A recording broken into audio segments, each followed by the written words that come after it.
Chapter 13. The ancient overloaded Hudson creaked and grunted to the highway at Salisaw and turned west, and the sun was blinding.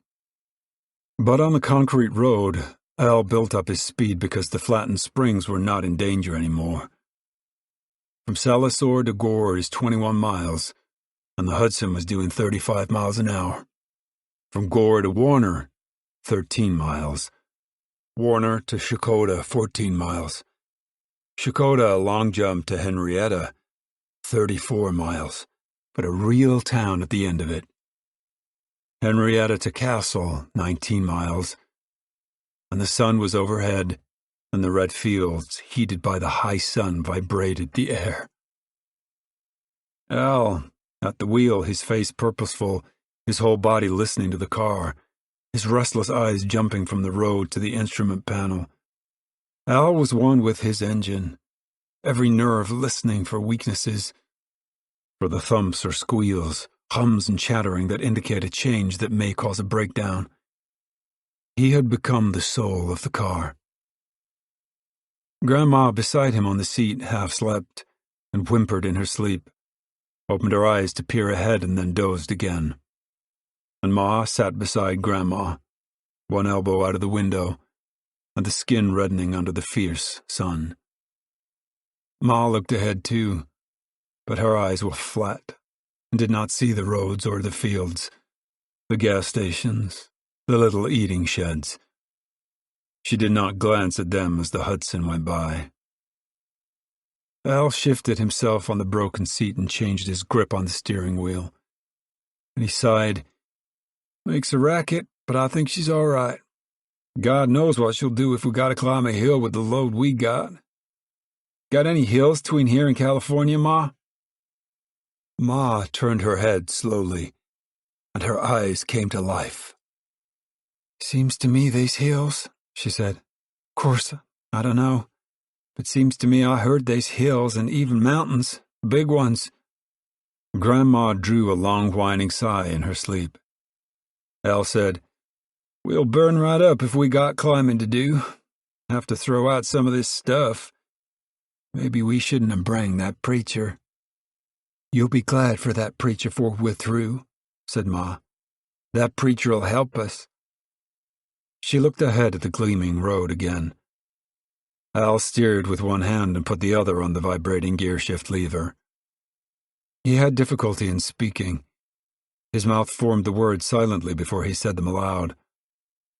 "Ma." She looked slowly around at him, her head swaying a little with the car's motion. "Ma, you scared of going?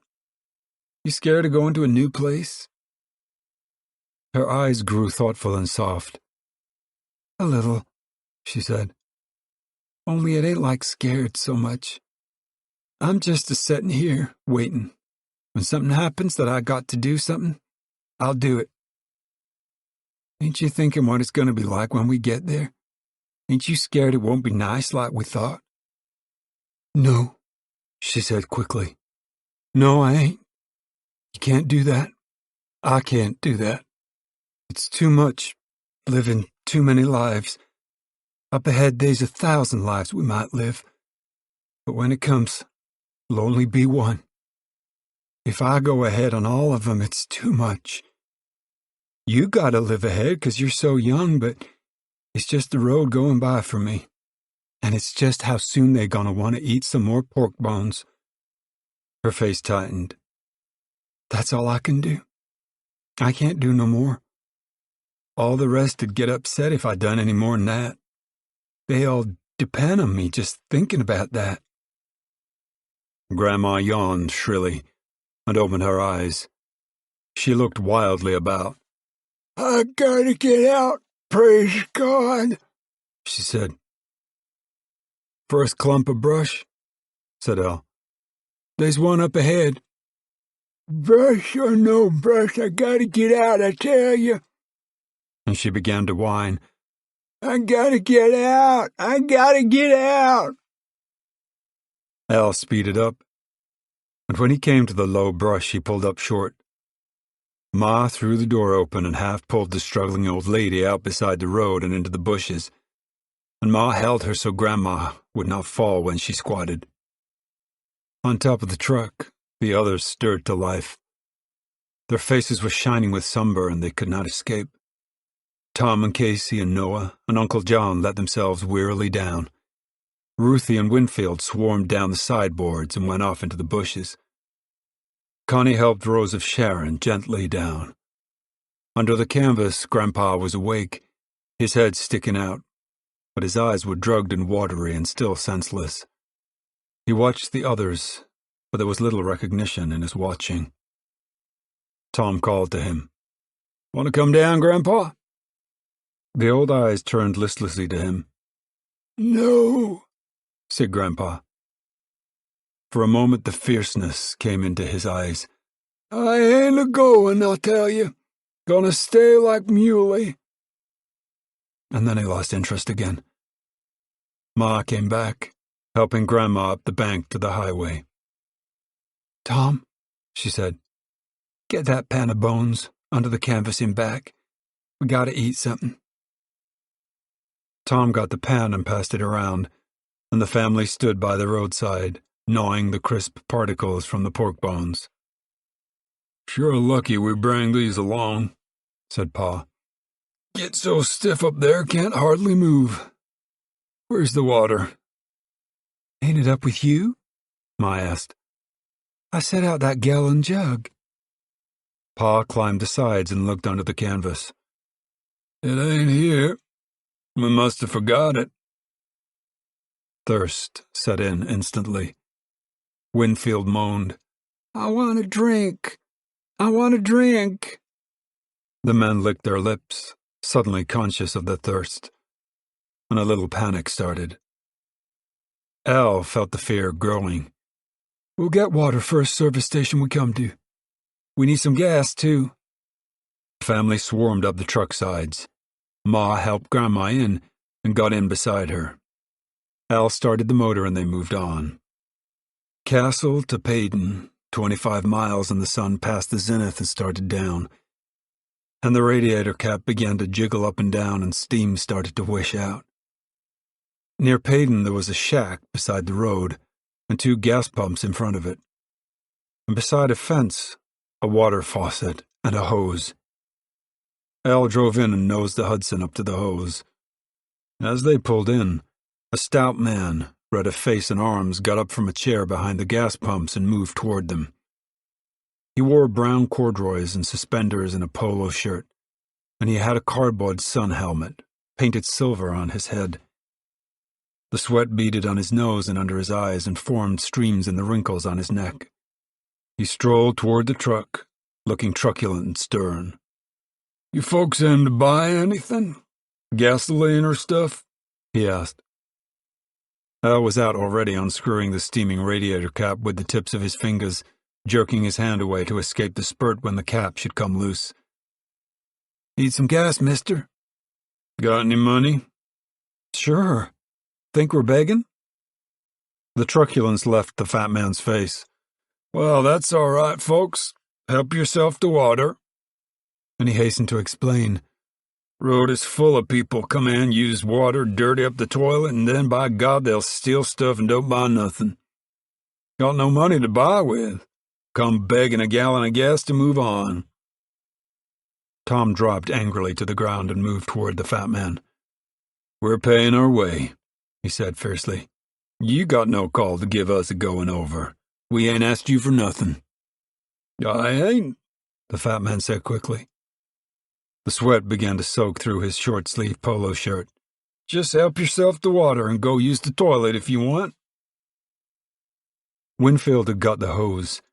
He drank from the end and then turned the stream over his head and face and emerged dripping. "It ain't cool," he said. "I don't know what the country's coming to," the fat man continued. His complaint had shifted now, and he was no longer talking to or about the Joads. 50, 60 cars of folk go by every day, folks all moving west with kids and household stuff. Where are they going? What they gonna do?" "Doing the same as us," said Tom. "Going someplace to live. Trying to get along, that's all." "Well, I don't know what the country's coming to. I just don't know. Here's me trying to get along, too. Think any of them big new cars stops here? No, sir. They go on to them yellow-painted company stations in town. They don't stop no place like this. Most folks stops here ain't got nothing." Al flipped the radiator cap and it jumped into the air with a head of steam behind it, and a hollow bubbling sound came out of the radiator. On top of the truck, the suffering hound dog crawled timidly to the edge of the load and looked over, whimpering, toward the water. Uncle John climbed up and lifted him down by the scruff of the neck. For a moment the dog staggered on stiff legs, and then he went to lap the mud under the faucet. In the highway the cars whizzed by, glistening in the heat, and the hot wind of their going fanned into the service station yard. Al filled the radiator with the hose. "It ain't that I'm trying to get trade out of rich folks," the fat man went on. "I'm just trying to get trade. Why, the folks that stops here begs gasoline and they trades for gasoline. I could show you in my back room the stuff they'll trade for gas and oil, beds and baby buggies and pots and pans. One family traded a doll their kid had for a gallon. And what am I going to do with this stuff? Open a junk shop? Why, one fella wanted to give me his shoes for a gallon. And if I was that kind of feller, I bet I could get—" He glanced at Ma and stopped. Jim Casy had wet his head and the drops still coursed down his high forehead, and his muscled neck was wet and his shirt was wet. He moved over beside Tom. "It ain't the people's fault," he said. "How do you like to sell the bed you sleep on for a tank full of gas?" "I know it ain't their fault. Every person I talk to's on the move for a damn good reason. But what's the country coming to? That's what I want to know. What's it coming to? Fella can't make a living no more. Folks can't make a living farming. I ask you, what's it coming to? I can't figure her out. Everybody I ask, they can't figure her out. Fella wants to trade his shoes so he can get 100 miles on. I can't figure her out." He took off his silver hat and wiped his forehead with his palm, and Tom took off his cap and wiped his forehead with it. He went to the hose and wet the cap through and squeezed it and put it on again. Ma worked a tin cup out through the side bars of the truck, and she took water to Grandma and to Grandpa on top of the load. She stood on the bars and handed the cup to Grandpa, and he wet his lips and then shook his head and refused more. The old eyes looked up at Ma in pain and bewilderment for a moment before the awareness receded again.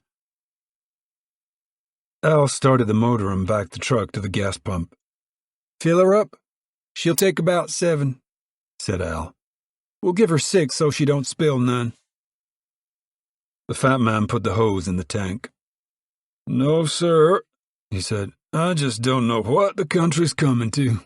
Relief and all."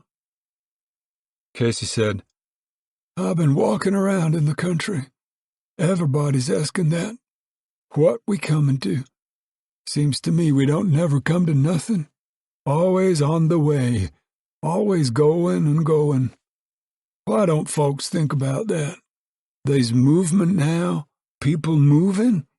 We know why, and we know how. Moving 'cause they got to. That's why folks always moving. Moving 'cause they want something better than what they got. And that's the only way they'll ever get it. Wanting it and needing it, they'll go out and get it. It's being hurt that makes folks mad to fight it. I've been walking around the country and hearing folks talk like you."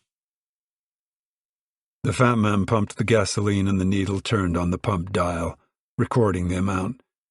"Yeah, but what's it coming to? That's what I want to know." Tom broke in irritably. "Well, you ain't never going to know. Casey tries to tell you and you jest and ask the same thing over. I seen fellas like you before. You ain't asking nothing, you're just singing a kind of song. What's we coming to? You don't want to know. Country's moving around, going places. There's folks dying all around. Maybe you'll die pretty soon, but you won't know nothing. I've seen too many fellas like you. You don't want to know nothing. Just sing yourself to sleep with a song. What we coming to? He looked at the gas pump, rusted and old, and at the shack behind it, built of old lumber, the nail holes of its first use still showing through the paint that had been brave, the brave yellow paint that had tried to imitate the big company stations in town. But the paint couldn't cover the old nail holes, and the old cracks in the lumber, and the paint could not be renewed. The imitation was a failure, and the owner had known it was a failure. And inside the open door of the shack, Tom saw the oil barrels, only 2 of them, and the candy counter with stale candies and licorice whips, turning brown with age, and cigarettes. He saw the broken chair and the fly screen with a rusted hole in it, and the littered yard that should have been graveled, and behind the cornfield drying and dying in the sun. Beside the house, the little stock of used tires and retreaded tires, and he saw for the first time the fat man's cheap washed pants, and his cheap polo shirt and his paper hat. He said, "I didn't mean to sound off at you, mister. It's the heat. You ain't got nothing. Pretty soon you'll be on the road yourself. And it ain't tractors'll put you there. It's them pretty yellow stations in town. Folks is moving," he said ashamedly. "And you'll be moving, mister."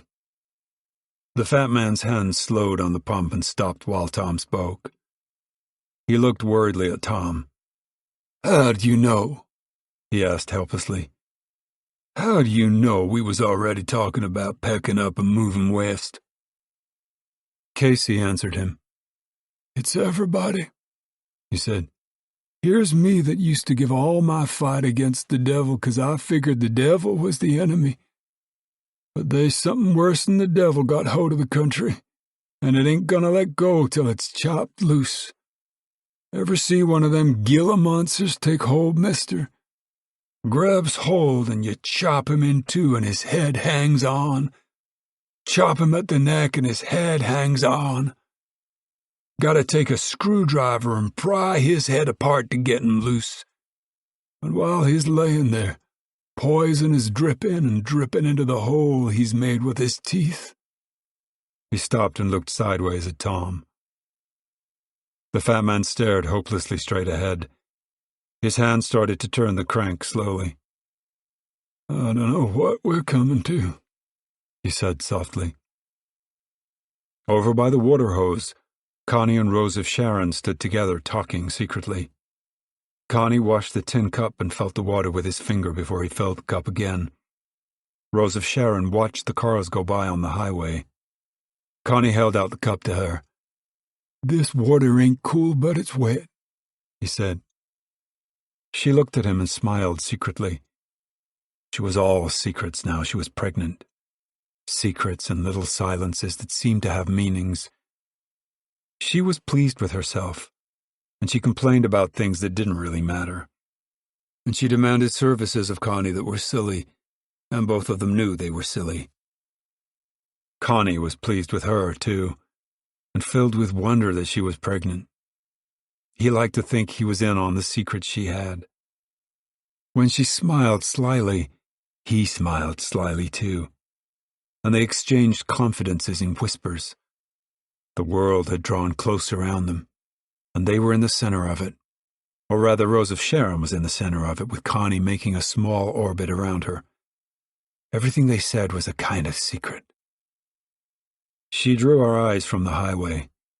"I ain't very thirsty," she said daintily, "but maybe I ought to drink." And he nodded, for he knew well what she meant. She took the cup and rinsed her mouth and spat and then drank the cup full of tepid water. "Want another?" he asked. "Just a half." And so he filled the cup just half and gave it to her. A Lincoln Zephyr, silvery and low, whisked by. She turned to see where the others were and saw them clustered around the truck. Reassured, she said, "How'd you like to be going along in that?" Connie sighed. "Maybe. After." They both knew what he meant. "And if there's plenty work in California, we'll get our own car. But them," he indicated the disappearing Zephyr, "them kind cost as much as a good-sized house. I'd rather have the house." "I'd like to have the house and one of them," she said. "But of course the house would be first because—" And they both knew what she meant. They were terribly excited about the pregnancy. "You feel all right?" he asked. "Tired. Just tired riding in the sun." "We gotta do that or we won't never get to California." "I know," she said. The dog wandered, sniffing past the truck, trotted to the puddle under the hose again and lapped at the muddy water. And then he moved away, nose down and ears hanging. He sniffed his way among the dusty weeds beside the road to the edge of the pavement. He raised his head and looked across, and then started over. Rose of Sharon screamed shrilly. A big, swift car whisked near, tires squealed. The dog dodged helplessly, and with a shriek, cut off in the middle, went under the wheels. The big car slowed for a moment and faces looked back, and then it gathered greater speed and disappeared. And the dog, a blot of blood and tangled, burst intestines, kicked slowly in the road. Rose of Sharon's eyes were wide. "Do you think it'll hurt?" she begged. "Think it'll hurt?" Connie put his arm around her. "Come, sit down," he said. "It wasn't nothing." "But I felt it hurt. I felt it kind of jar when I yelled." "Come, sit down. It wasn't nothing. It won't hurt."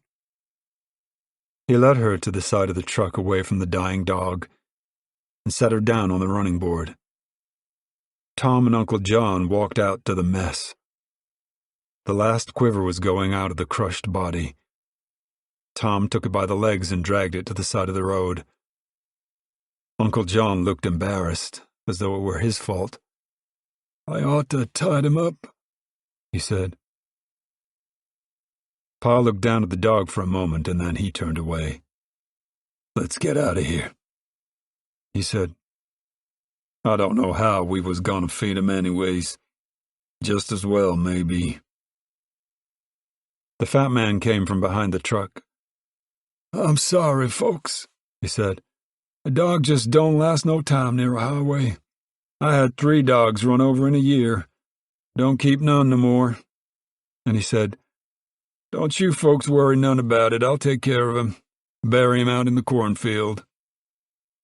Ma walked over to Rose of Sharon where she sat, still shuddering on the running board. "You all right, Rose of Sharon?"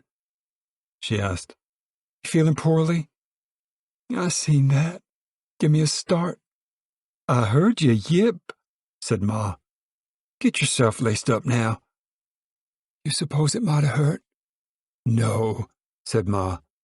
"If you go to greasing yourself and feeling sorry and tucking yourself in a swallow's nest, it might.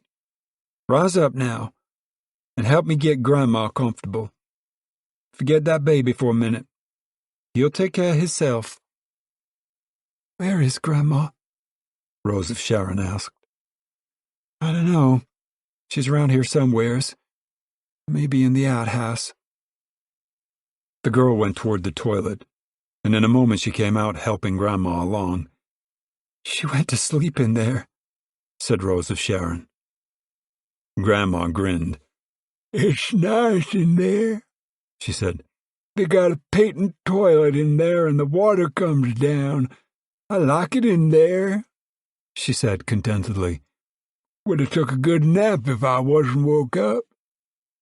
"It ain't a nice place to sleep," said Rose of Sharon, and she helped Grandma into the car. Grandma settled herself happily. "Maybe it ain't nice for purty, but it's nice for nice," she said. Tom said, "Let's go. We gotta make miles." Pa whistled shrilly.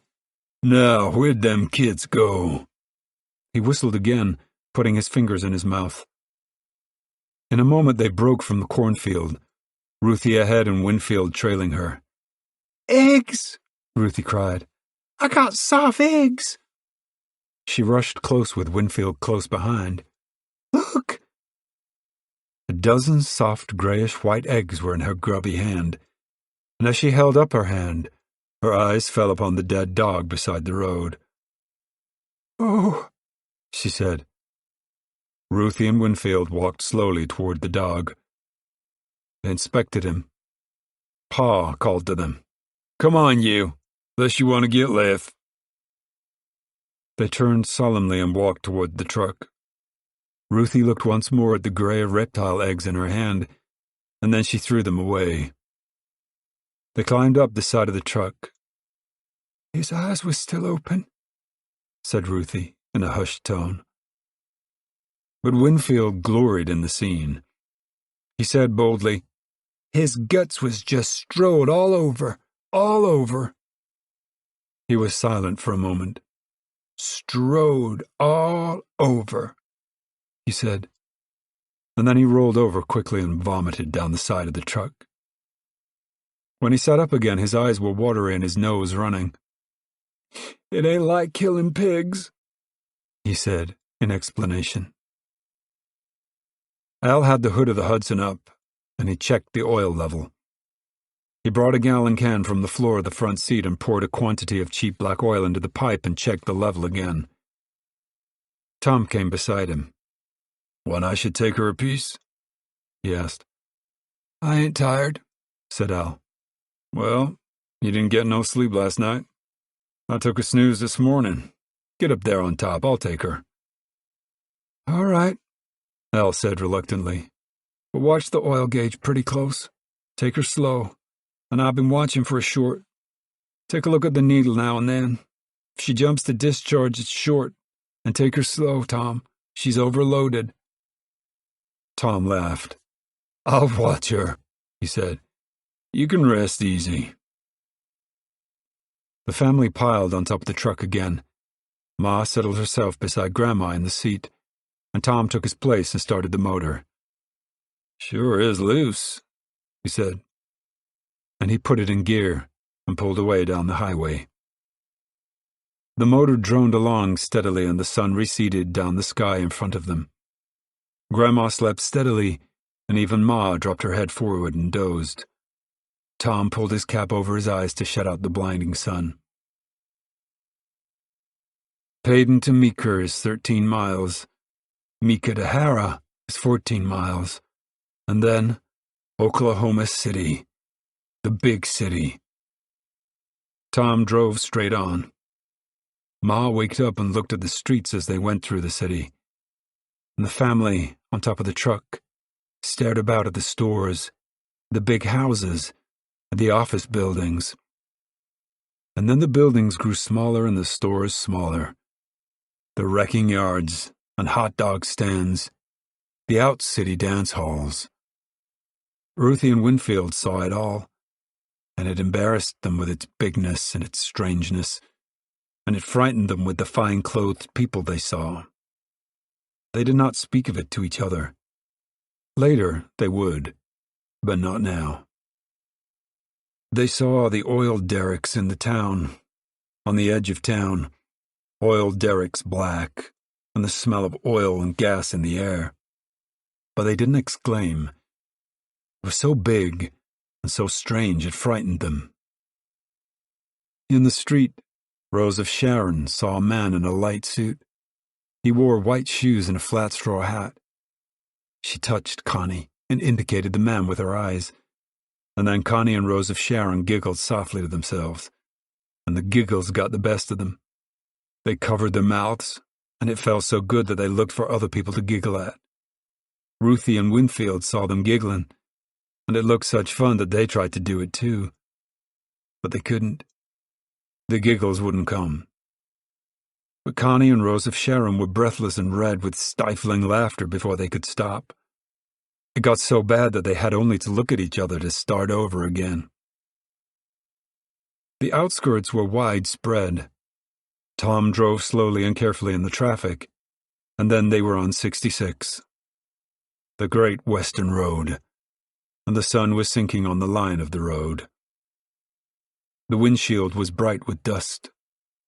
Tom pulled his cap lower over his eyes, so that he had to tilt his head back to see out at all. Grandma slept on. The sun on her closed eyelids and the veins on her temples were blue, and the little bright veins on her cheeks were wine-colored, and the old brown marks on her face turned darker. Tom said, "We stay on this road right straight through." Ma had been silent for a long time. "Maybe we better find a place to stop before sunset," she said. "I gotta get some pork a-boiling and some bread made. That takes time." "Sure," Tom agreed. "We ain't gonna make this trip in one jump. Might's well stretch ourselves." Oklahoma City to Bethany is 14 miles. Tom said, "I think we better stop before the sun goes down. Al gotta build that thing on top. Sun'll kill the folks up there."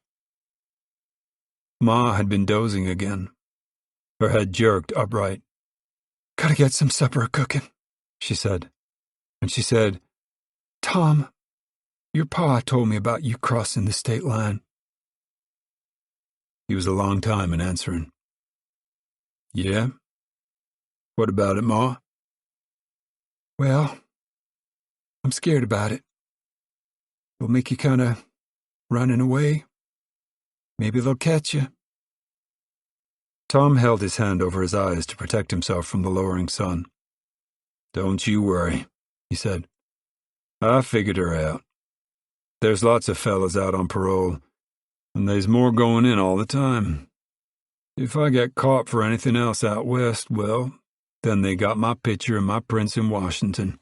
They'll send me back. But if I don't do no crimes, they won't give a damn." "Well, I'm scared about it. Sometimes you do a crime, and you don't even know it's bad. Maybe they got crimes in California we don't even know about. Maybe you're gonna do something, and it's all right, and in California it ain't all right." "Be just the same if I wasn't on parole," he said.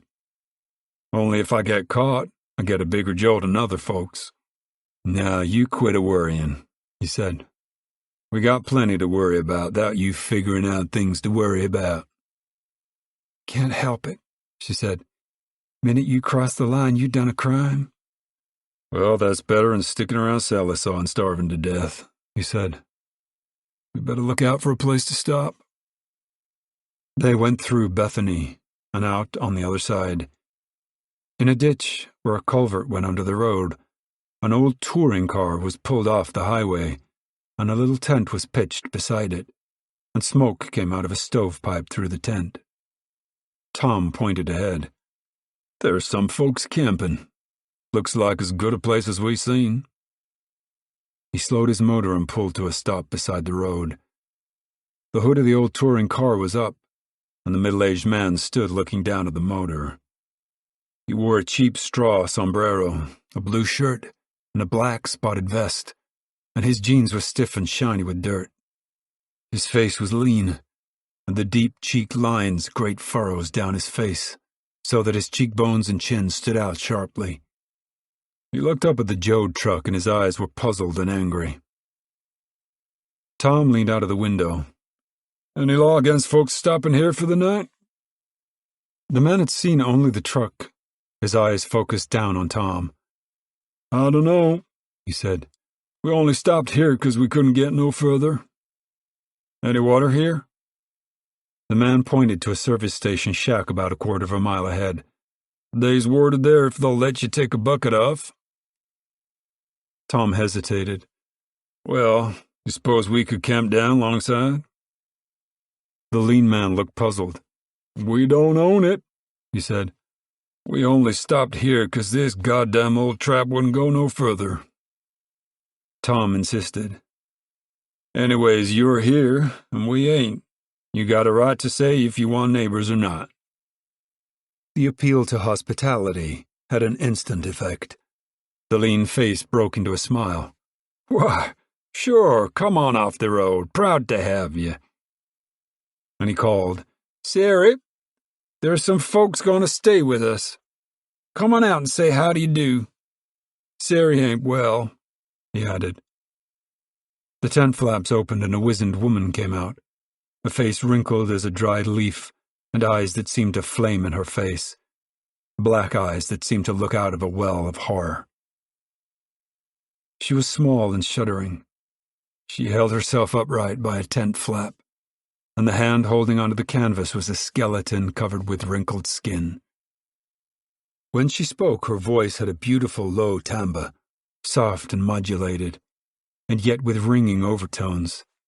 Tell 'em welcome, she said. Tell 'em good and welcome. Tom drove off the road and brought his truck into the field and lined it up with the touring car. And people boiled down from the truck, Ruthie and Winfield too quickly so that their legs gave way and they shrieked at the pins and needles that ran through their limbs. Ma went quickly to work. She untied the 3-gallon bucket from the back of the truck and approached the squealing children. Now, you go get water right down there. Ask nice. Say, please can we get a bucket of water? And say thank you. And carry it back together helping and don't spill none. And if you see stick wood to burn, bring it on.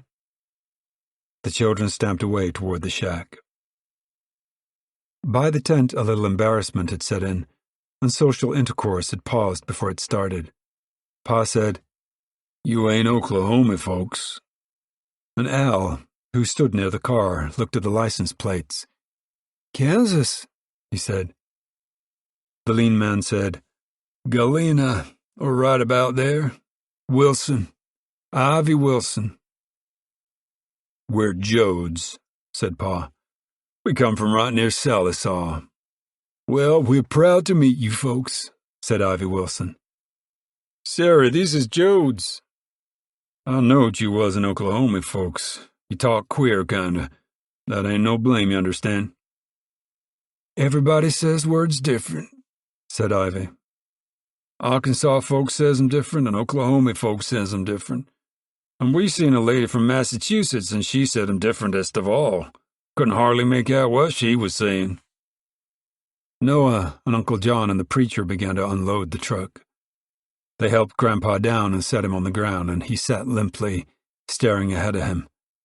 You sick, Grandpa? Noah asked. You're goddamn right, said Grandpa weakly. Sicker in hell. Sari Wilson walked slowly and carefully toward him. How'd you like to come into our tent? She asked. You can lay down on our mattress and rest. He looked up at her, drawn by her soft voice. Come on now, she said. You'll get some rest. We'll help you over. Without warning, Grandpa began to cry. His chin wavered and his old lips tightened over his mouth and he sobbed hoarsely. Ma rushed over to him and put her arms around him. She lifted him to his feet, her broad back straining, and she half lifted, half helped him into the tent. Uncle John said, He must be good and sick. He had never done that before. Never seen him blubbering in my life. He jumped up on the truck and tossed a mattress down. Ma came out of the tent and went to Casey. You been around sick people, she said. Grandpa's sick. Won't you go take a look at him? Casey walked quickly to the tent and went inside. A double mattress was on the ground, the blankets spread neatly, and a little tin stove stood on iron legs, and the fire in it burned unevenly. A bucket of water, a wooden box of supplies, and a box for a table. That was all. The light of the setting sun came pinkly through the tent walls. Sari Wilson knelt on the ground, beside the mattress, and Grandpa lay on his back. His eyes were open, staring upward, and his cheeks were flushed. He breathed heavily. Casey took the skinny old wrist in his fingers. Feeling kinda tired, Grandpa? He asked. The staring eyes moved toward his voice, but did not find him. The lips practiced a speech, It did not speak it. Casey felt the pulse and he dropped the wrist and put his hand on Grandpa's forehead. A struggle began in the old man's body. His legs moved restlessly and his hands stirred. He said a whole string of blurred sounds that were not words, and his face was red under the spiky white whiskers. Sari Wilson spoke softly to Casey.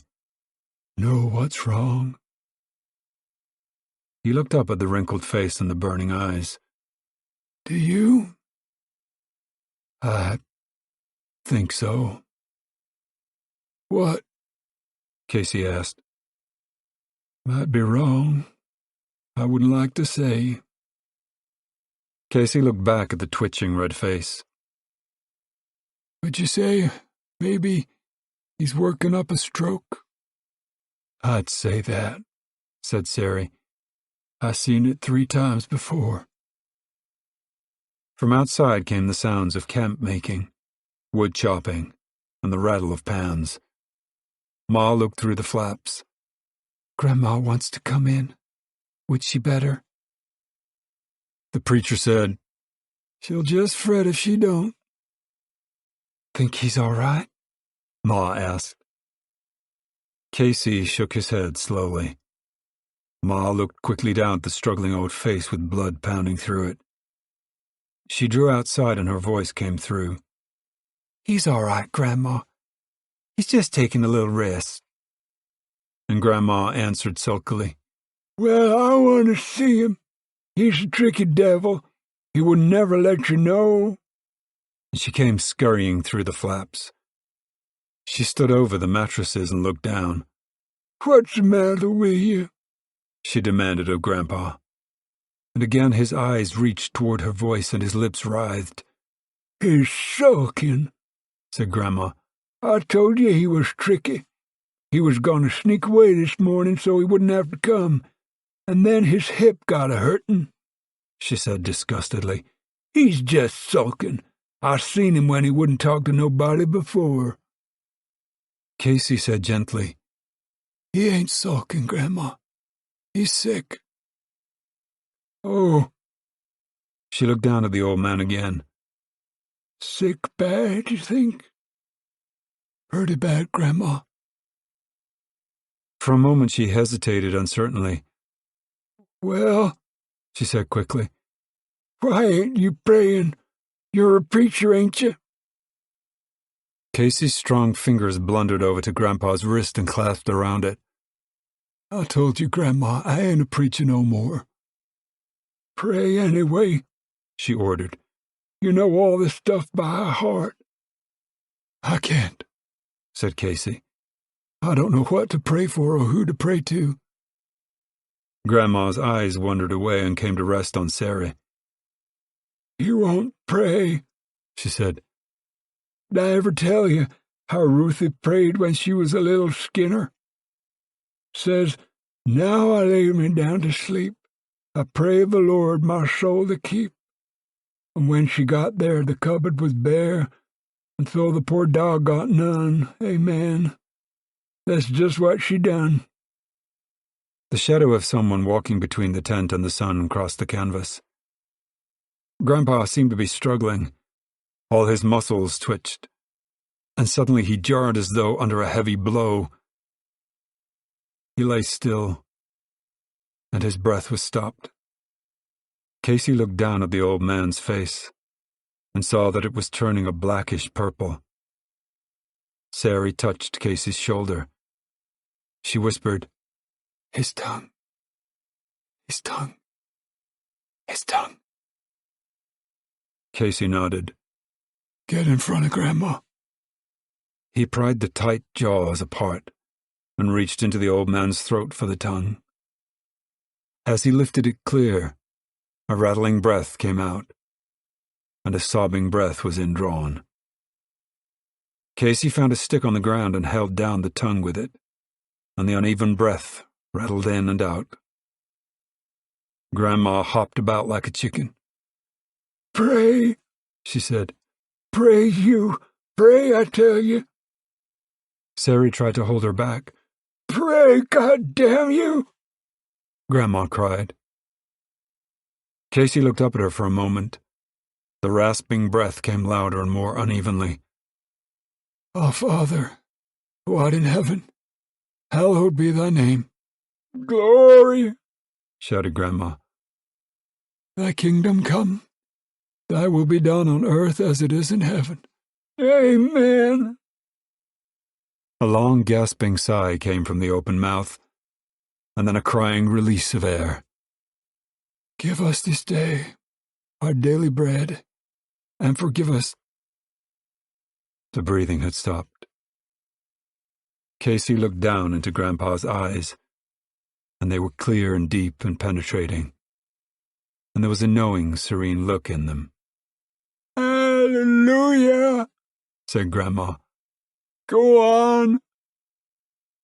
Amen, said Casey. Grandma was still then, and outside the tent all the noise had stopped. A car whished by on the highway. Casey still knelt on the floor beside the mattress.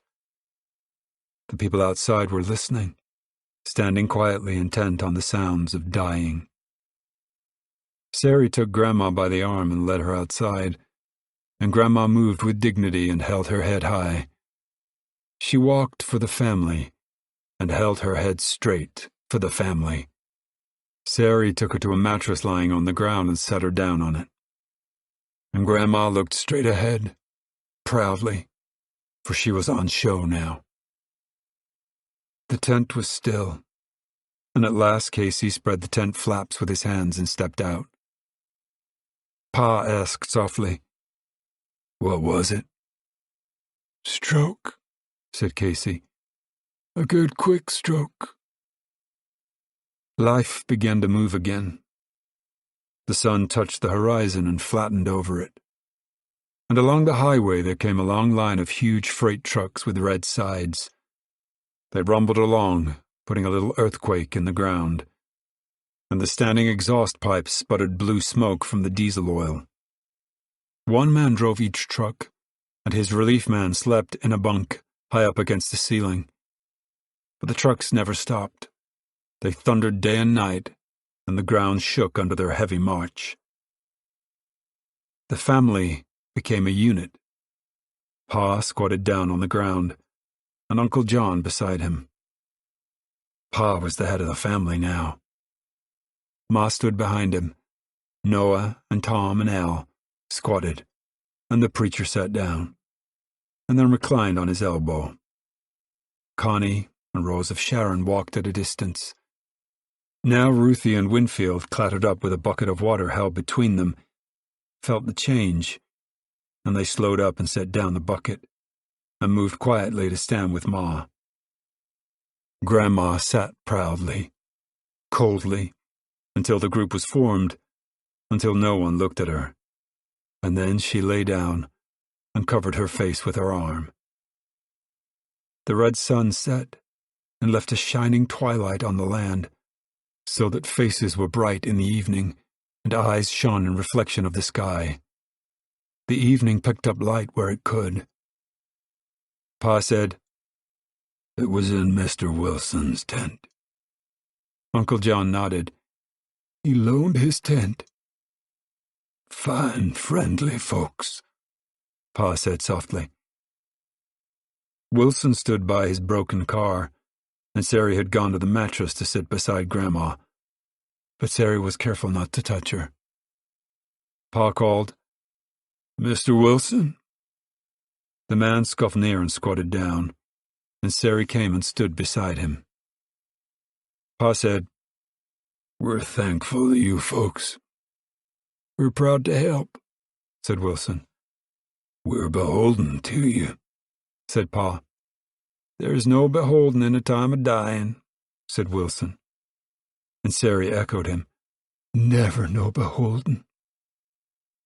Al said, I'll fix your car. Me and Tom will. And Al looked proud that he could return the family's obligation. We could use some help. Wilson admitted the retiring of the obligation. Pa said, We gotta figure what to do.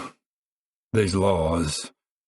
You gotta report a death, and when you do, they either take $40 for the undertaker or they take him for a pauper. Uncle John broke in. We never did have no paupers. Tom said, Maybe we gotta learn. We never got booted off no land before, neither. We done it clean, said Pa. There can't no blame be laid on us. We never took nothing we couldn't pay. We never suffered no man's charity. When Tom here got in trouble, we could hold up our heads. He only done what any man would have done. And what'll we do? Uncle John asked. We go in like the law says, and they'll come out for him. We only got $150. They take 40 to bury Grandpa, and we won't get to California. Or else they'll bury him a pauper. The men stirred restively, and they studied the darkening ground in front of their knees. Pa said softly, Grandpa buried his pa with his own hand, done it in dignity, and shaped the grave nice with his own shovel. That was a time when a man had the right to be buried by his own son, and a son had the right to bury his own father. The law says different now, said Uncle John. Sometimes the law can't be followed no way, said Pa. Not in decency, anyways. There's lots of times you can't. When Floyd was loose and going wild, law said we gotta give him up, and nobody give him up. Sometimes a fella gotta sift the law. I'm saying now I got the right to bury my own pa. Anybody got something to say? The preacher rose high on his elbow. Law changes, he said, but got to go on. You got the right to do what you got to do. Pa turned to Uncle John. It's your right too, John. You got any word against? No word against, said Uncle John. Only it's like hiding him in the night. Grandpa's way was to come out a shooting. Pa said ashamedly, We can't do like Grandpa done. We gotta get to California before our money gives out. Tom broke in. Sometimes fellas working dig up a man, and then they raise hell and figure he been killed. The government's got more interest in a dead man than a live one. They'll go hell scraping trying to find out who he was and how he died. I offer we put a note of writing in a bottle and lay it with Grandpa, telling who he is and how he died, and why he's buried here. Pa nodded agreement. That's good. Wrote out in a nice hand.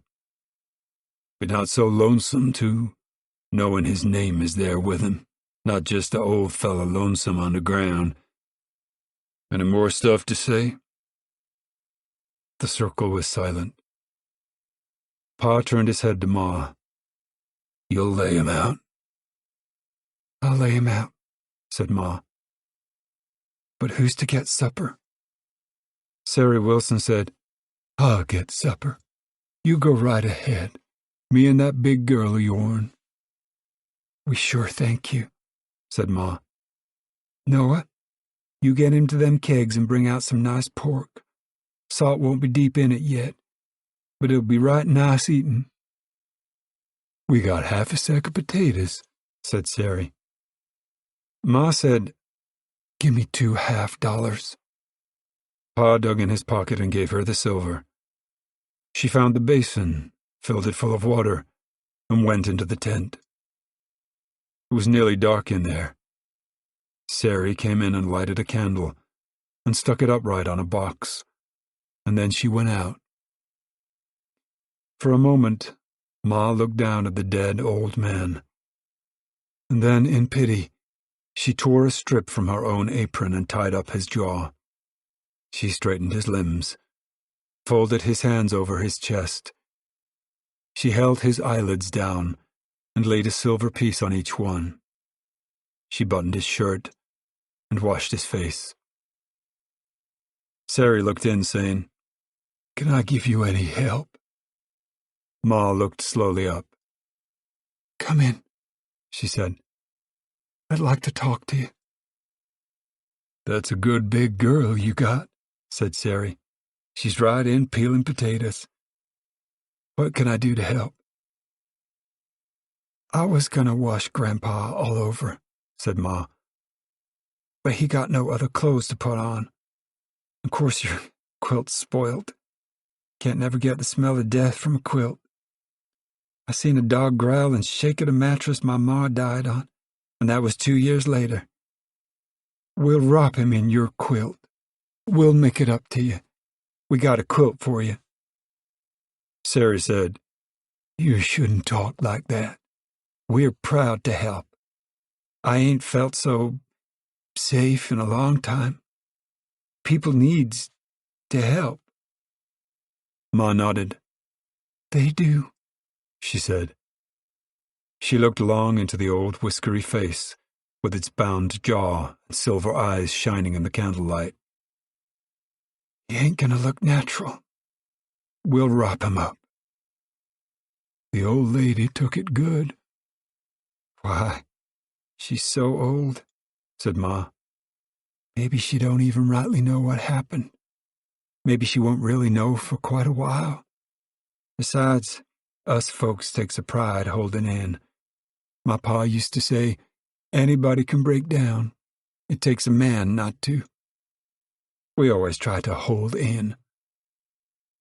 She folded the quilt neatly around Grandpa's legs and around his shoulders. She brought the corner of the quilt over his head like a cowl and pulled it down over his face. Sari handed her 6 big safety pins, and she pinned the quilt neatly and tightly about the long package.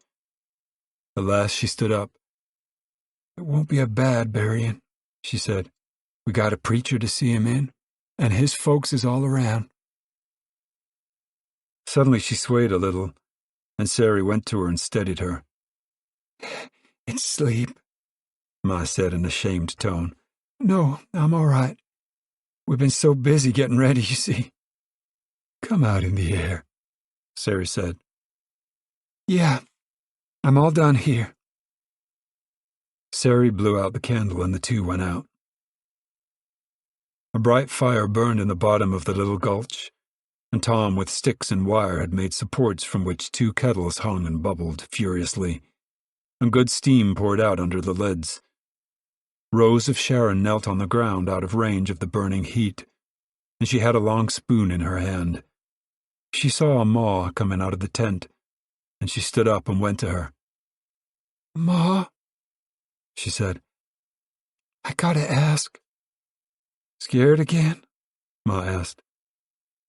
"Why, you can't get through 9 months without sorrow." "But will it hurt the baby?" Ma said, "There used to be a saying, a child born out of sorrow will be a happy child. Isn't that so, Miss Wilson?" "I heard it like that," said Sari, "and I heard the other. Born out of too much joy will be a doleful boy." "I'm all jumpy inside," said Rose of Sharon. "Well, we ain't none of us jumping for fun," said Ma. "You just keep watching the pots." On the edge of the ring of firelight, the men had gathered. For tools they had a shovel and a mattock. Pa marked out the ground, 8 feet long and 3 feet wide. The work went on in relays. Pa chopped the earth with the mattock, and then Uncle John shoveled it out. Al chopped, and Tom shoveled. Noah chopped, and Connie shoveled. And the hole drove down, for the work never diminished in speed. The shovels of dirt flew out of the hole in quick spurts. When Tom was shoulder deep in the rectangular pit, he said, "How deep, Pa?" "Good and deep. Couple feet more. You get out now, Tom, and get that paper wrote." Tom boosted himself out of the hole, and Noah took his place. Tom went to Ma, where she tended the fire. "We got any paper and pen, Ma?" Ma shook her head slowly. "No, that's one thing we didn't bring." She looked toward Sari, and the little woman walked quickly to her tent. She brought back a Bible and a half pencil. "Here," she said. There's a clear page in front. Use that and tear it out." She handed the book and pencil to Tom. Tom sat down in the firelight. He squinted his eyes in concentration, and at last wrote slowly and carefully, on the end paper in big, clear letters. "This here is William James Joad. Died of a stroke. Old man. His folks buried him because they got no money to pay for funerals. Nobody killed him. Just a stroke and he died." He stopped. "Ma, listen to this here." He read it slowly to her. "Why, that sounds nice," she said. "Can you stick on something from Scripture so it'll be religious? Open up and get us saying something out of Scripture." "Gotta be short," said Tom. "Ain't got much room left on the page." Sari said, "How about God have mercy on his soul?" "No," said Tom. "Sounds too much like he was hung. I'll copy something." He turned the pages and read, mumbling his lips, saying the words under his breath. "Here's a good short one," he said. "And Lot said unto them, Oh, not so, my lord." "Don't mean nothing," said Ma. "Long as you're going to put one down, it might as well mean something." Sari said, "Turn to Psalms over further. You can always get something out of Psalms." Tom flipped the pages and looked down to verses. "Now here is one," he said. "This here's a nice one, just blowed full of religion. Blessed is he whose transgression is forgiven, whose sin is covered." How's that? "That's real nice," said Ma. "Put that one in." Tom wrote it carefully. Ma rinsed and wiped a fruit jar, and Tom screwed the lid down tight on it. "Maybe the preacher ought to wrote it," he said. Ma said, "No, the preacher wasn't no kin." She took the jar from him and went into the dark tent. She unpinned the covering and slipped the fruit jar in under the thin, cold hands, and pinned the comforter tight again. And then she went back to the fire. The men came from the grave, their faces shining with perspiration. "All right," said Pa. He and John, Noah, and Al went into the tent, and they came out carrying the long pinned bundle between them. They carried it to the grave. Pa leaped into the hole and received the bundle in his arms and laid it gently down. Uncle John put out a hand and helped Pa out of the hole. Pa asked, "How about Grandma?" "I'll see," Ma said. She walked to the mattress and looked down at the old woman for a moment. Then she went back to the grave. "Sleeping," she said. "Maybe she'd hold it against me, but I ain't a-gonna wake her up. She's tired." Pa said, "Whereat's the preacher? We ought to have a prayer." Tom said, "I seen him walking down the road. He don't like to pray no more." "Don't like to pray?" "No," said Tom. "He ain't a preacher no more. He figures it ain't right to fool people acting like a preacher when he ain't a preacher. I bet he went away so nobody would ask him." Casey had come quietly near, and he heard Tom speaking. "I didn't run away," he said.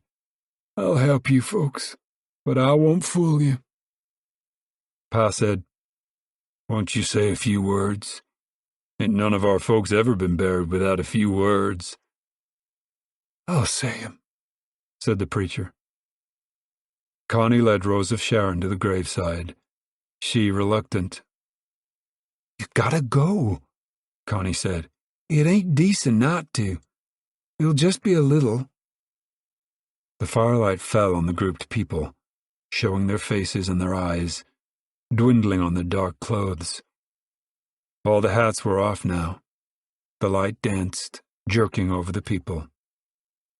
Casey said, "It'll be a short one. He bowed his head, and the others followed his lead. Casy said solemnly, "This here old man just lived the life and just died out of it. I don't know whether he was good or bad, but that don't matter much. He was alive, and that's what matters. And now he's dead, and that don't matter. Heard a fella tell a poem one time, and he says, all that lives is holy. Got to thinking, and pretty soon it means more than the word says. And I wouldn't pray for an old fellow that's dead. He's all right. He got a job to do, but it's all laid out for him, and there's only one way to do it. But us, we got a job to do, and there's 1,000 ways, and we don't know which one to take. And if I was to pray, it'd be for the folks that don't know which way to turn. Grandpa here, he got the easy straight. And now, cover him up and let him get to his work." He raised his head. Pa said, "Amen." And the others muttered, "Amen." Then Pa took the shovel, half filled it with dirt, and spread it gently into the black hole. He handed the shovel to Uncle John, and John dropped in a shovelful. Then the shovel went from hand to hand, until every man had his turn. When all had taken their duty and their right, Pa attacked the mound of loose dirt and hurriedly filled the hole. The women moved back to the fire to see to supper. Ruthie and Winfield watched, absorbed. Ruthie said solemnly, "Grandpa's down under there." And Winfield looked at her with horrified eyes, and then he ran away to the fire and sat on the ground and sobbed to himself. Pa half filled the hole, and then he stood panting with the effort, while Uncle John finished it. And John was shaping up the mound when Tom stopped him. "Listen," Tom said. "If we leave a grave, they'll have it open in no time. We gotta hide it.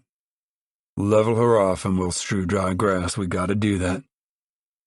Pa said, "I didn't think of that. It ain't right to leave a grave unmounded." "Can't help it," said Tom. "They'll dig him right up, and we'd get it for breaking the law. You know what I get if I break the law?" "Yeah," Pa said. "I forgot that." He took the shovel from John and leveled the grave. "She'll sink come winter," he said. "Can't help that," said Tom. "We'll be a long ways off by winter. Trump her in good, and we'll strew stuff over her." When the pork and potatoes were done, the family sat about on the ground and ate, and they were quiet, staring into the fire.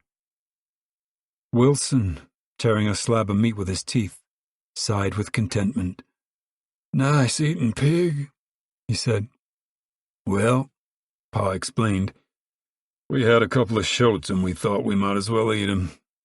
Can't get nothing for 'em. When we get kind of used to moving a mock and set up bread, why, it'll be pretty nice seeing the country and 2 kegs of pork right in the truck. How long you folks been on the road?" Wilson cleared his teeth with his tongue and swallowed.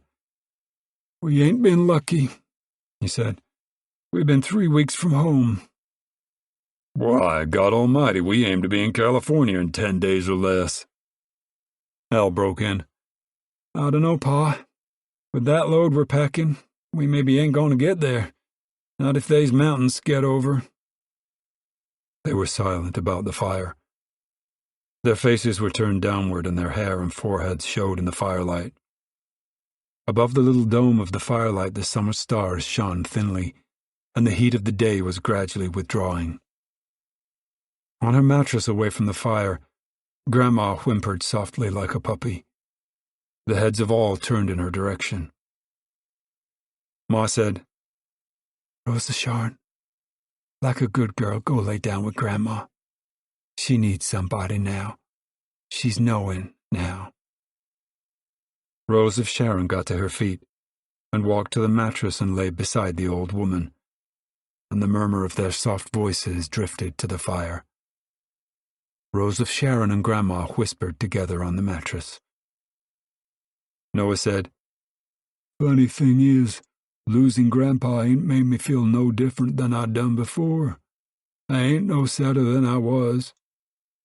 "It's just the same thing," Casey said. "Grandpa and the old place, they was just the same thing." Al said, "It's a goddamn shame.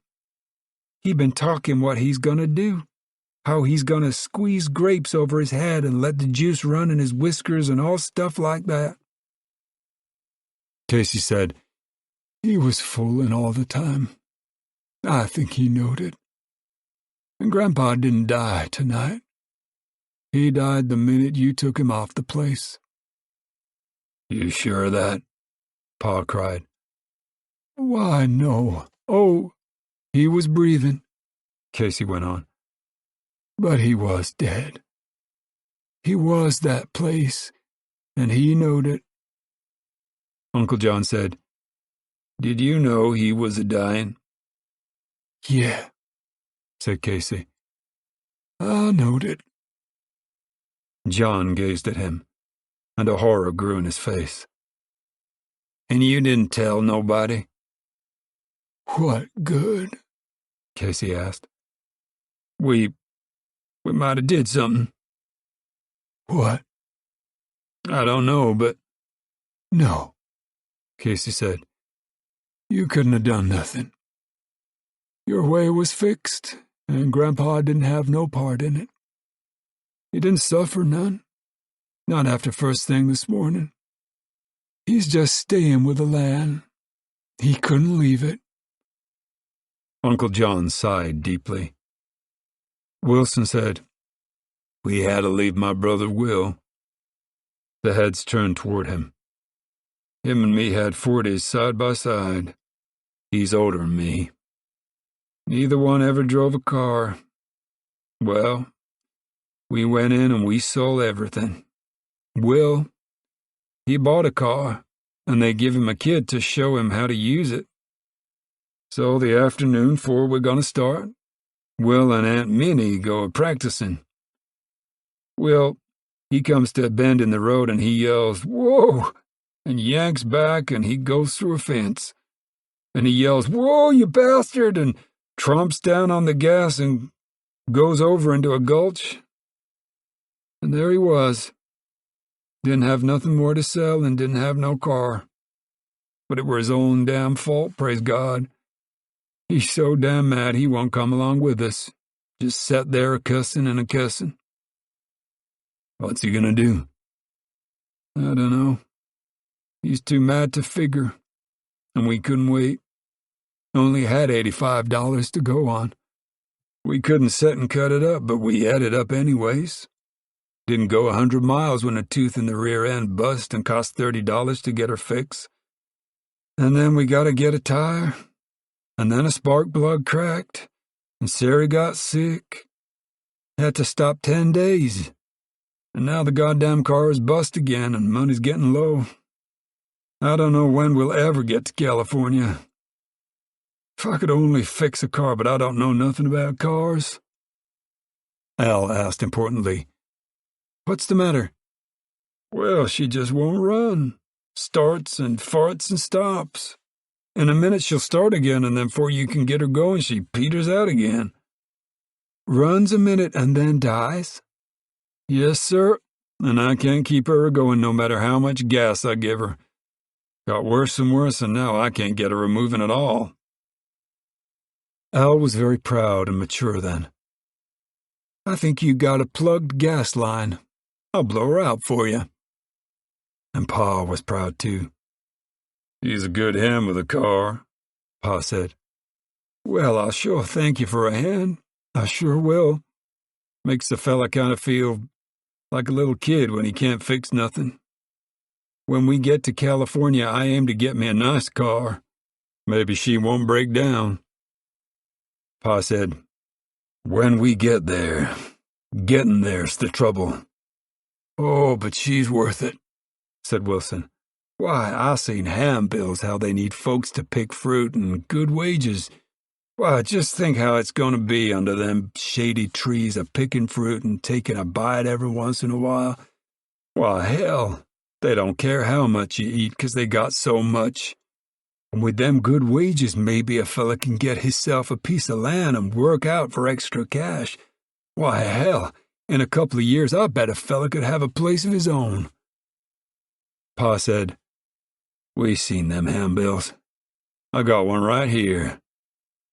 He took out his purse and from it took a folded orange handbill. In black type it said, "Pea pickers wanted in California. Good wages all season. 800 pickers wanted."